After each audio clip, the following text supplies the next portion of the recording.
کہا ہم میں سے تو نہیں ہے، یہ کوئی باہر سے آیا ہوا لگتا ہے۔ حضور مسکرا کر کہتے ہیں میرا عبداللہ اسود ہے، جس کو شادی کے پیسے دیے تھے، جا کر اس نے جنگ کا سامان خرید لیا ہے۔ اور حضور پاک دیکھ کر مسکرانے لگے۔ شام سے پہلے اسی عبداللہ اسود کی شہادت بھی ہو گئی، وہ شہید ہو گئے میدان جنگ میں۔ جانتے ہو نبی کریم صلی اللہ تعالی علیہ وسلم خود چل کر تشریف لائے اور ان کے سر سے زرہ اتاری، ٹوپی اتاری، خود کو اتارا اور اپنی گود میں ان کا سر رکھا، ان کے چہرے سے مٹی کو صاف کیا۔ صحابہ کہتے ہیں اس قسمت پر قربان جائے، حضور کی گود میں ان کا سر دیکھ کر کے ہمیں رشک ہونے لگا۔ پھر حضور فرماتے ہیں من المؤمنین رجال صدقوا ما عاہدوا اللہ علیہ، مومنین میں سے اللہ کی مدد آئے گی، بے شک اللہ کی مدد آئے گی۔ بظاہر حالات خراب ہیں، بظاہر حالات ہمارے خلاف دکھتے ہیں، آج یہی حالات دہرائے جا رہے ہیں۔ میں تھوڑی اور مثالیں آپ کے سامنے رکھتا ہوں۔ عجب چیز ہے لذت آشنائی، جسے یہ مل گئی وہ دنیا کی پرواہ نہیں کرتا، وہ دنیا کی مصیبتوں کو ٹھوکر میں رکھتا ہے۔ آپ کو پتا ہے وہ ایک خاتون جو احد کے میدان کی طرف بھاگے جا رہی تھی اور آنے والے جنگ ختم ہونے کے بعد آنے والوں نے اس خاتون سے کہا اے بی بی تجھے پتا ہے تیرے شوہر کا انتقال ہو گیا، شہید ہو گئے۔ اس نے انا للہ پڑھا اور آگے بڑھنے لگی۔ پھر کسی نے کہا تمہارے بیٹے بھی شہید ہو گئے، اس خاتون نے انا للہ پڑھا اور پھر آگے بڑھنے لگی۔ پھر کسی نے کہا تمہارا بھائی بھی شہید ہو گیا۔ ایک عورت کے لیے یہ رشتے بڑے اہم ہوتے ہیں، بیٹا ہو، بھائی ہو، شوہر ہو، اور عورتوں میں صبر کم دیکھنے کو ملتا ہے۔ جب کسی کے گھر میں میت ہوتی ہے سب سے زیادہ چیخ و پکار عورتوں کی ہوتی ہے، نوحہ کرنا، ماتم کرنا عورتوں کے اندر آتا ہے۔ لیکن رسول پاک صلی اللہ تعالی علیہ وسلم کی محبت جس خاتون کے دل میں ہو اسے عام عورتوں سے کمپیر نہ کرو۔ ایک ہی تنہا عورت ہے، باپ بھی شہید، بیٹا بھی شہید، بھائی بھی شہید، شوہر بھی شہید، چار موتوں کی خبریں جب ان کو دی گئی، اس خاتون نے کہا اے آنے والوں، سارے میرے رشتہ داروں کے موت کی خبریں سنا رہے ہو، ذرا یہ تو بتاؤ آمنہ کے لال سلامت ہے یا نہیں؟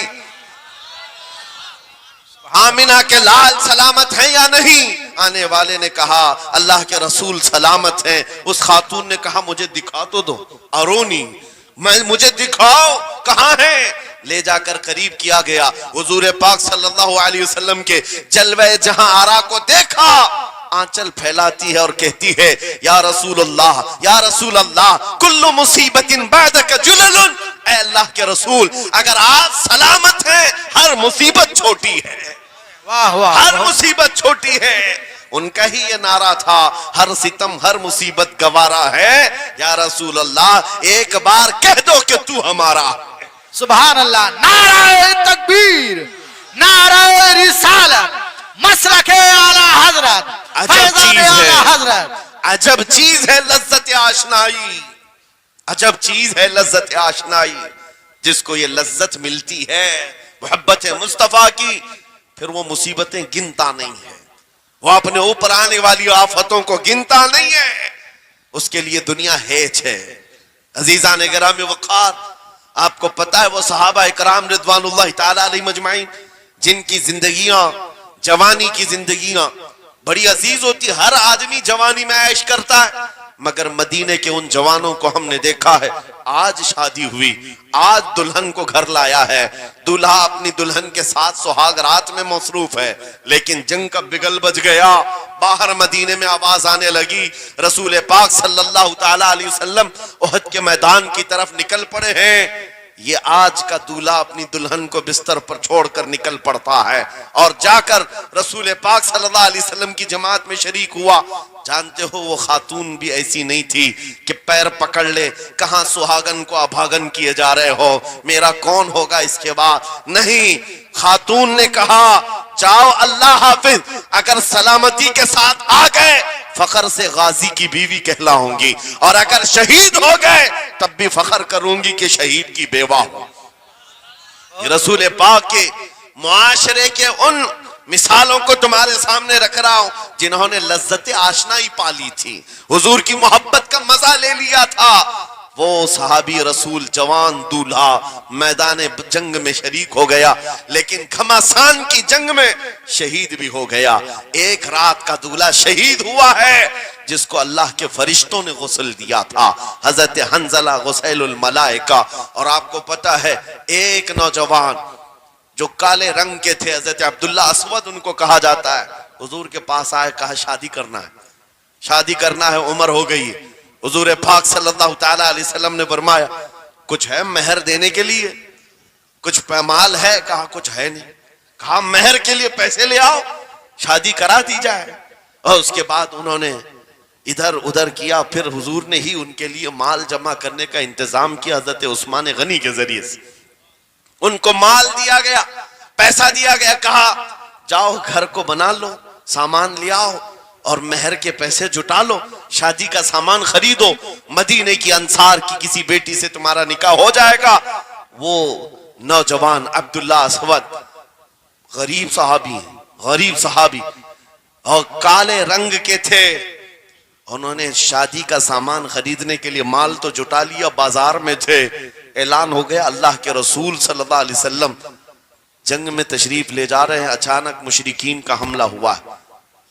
یہ جو نوجوان ہے شادی کا سامان خریدنے گیا تھا، جا کر گھوڑا خرید لیتا ہے اور ہتھیار خرید لیتا ہے، اور اس کے بعد جو زرہ ہوا کرتی تھی، لوہے کی ٹوپی، لوہے کا لباس سب خرید لیا، اور جتنا من تھا جو کبھی نہیں پہنا تھا وہ سارے ہتھیار خرید لیے، اور سج سنور کر گھوڑے پر بیٹھ کر کے آ گیا۔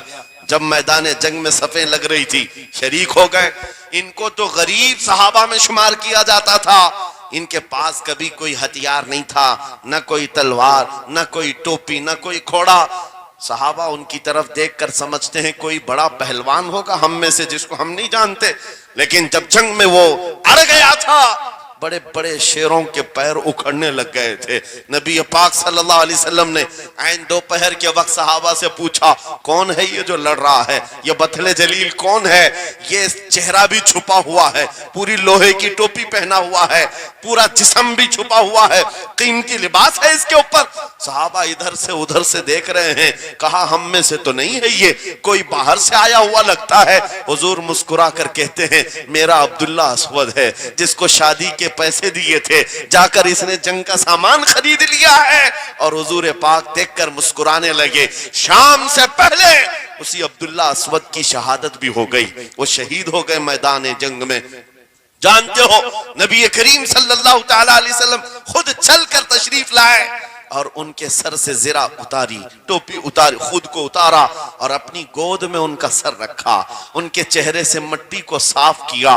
صحابہ کہتے ہیں اس قسمت پر قربان جائے، حضور کی گود میں ان کا سر دیکھ کر کے ہمیں رشک ہونے لگا۔ پھر حضور فرماتے ہیں من المؤمنین رجال صدقوا ما عاہدوا اللہ علیہ، مومنین میں سے کچھ بندے ایسے ہیں جنہوں نے اللہ سے کیا ہوا وعدہ پورا کر دیا ہے۔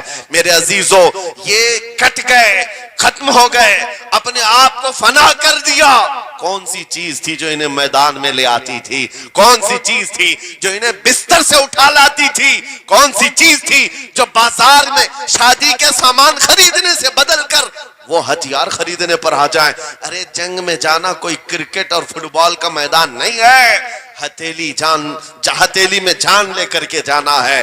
اچھے اچھوں کے حالات خراب ہو جاتے ہیں، ایک ڈنڈا دیکھ لیں، لیکن وہ نبی پاک صلی اللہ علیہ وسلم کے ساتھ ایسے نکل پڑتے تھے جیسے لگتا ہے روز کا کام ہے۔ یہ کون سی چیز ہے جو انہیں لاتی تھی؟ وہی اقبال کہتا ہے عجب چیز ہے لذت آشنائی، عجب چیز ہے لذت آشنائی۔ بدر کے میدان میں حضور جا رہے تھے، ایک گھر میں رات کو لڑائی چل رہی ہے، کس کے درمیان؟ باپ اور بیٹے کے درمیان۔ باپ بوڑھے ہو گئے ہیں، بیٹا لڑ رہا ہے، ابا آپ نہیں جائیں گے، آپ گھر میں رہیں گے، میں جاؤں گا۔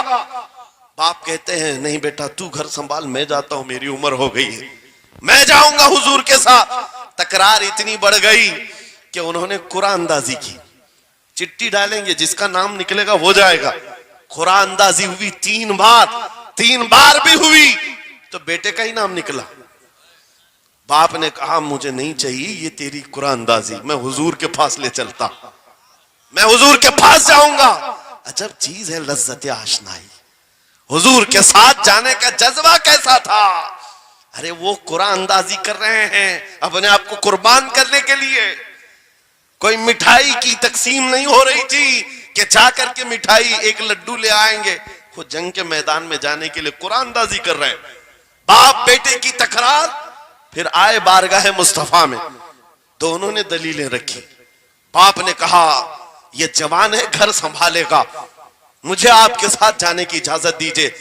بیٹے نے کہا یا رسول اللہ, میدان جنگ جوانوں سے زیادہ بھرپور ہونا چاہیے, طاقت کا زیادہ استعمال ہوتا ہے.